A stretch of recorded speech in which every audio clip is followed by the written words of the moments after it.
അപ്പൊ ഇനി നമ്മൾ പറയാൻ പോകുന്നത് എന്താണെന്നറിയോ? ഒരു ചെറിയ പാട്ട് അങ്ങളെ മനസ്സിൽ എപ്പോഴും കാണും.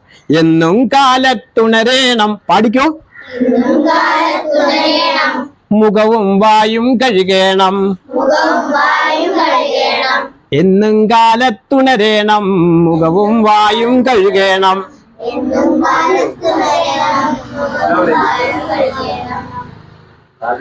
തുണരേണം.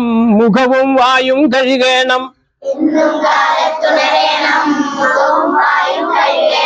കുഞ്ഞിപ്പല്ലുകൾ തേക്കേണം. സോപ്പും തേച്ച് കുളിക്കണം. പുത്തനുടുപ്പു ധരിക്കണം. അത്തറ് പൂശി നടക്കണം. വീടും ക്ലാസും പരിസരവും ശുചിയായി കൊണ്ട് നടക്കണം.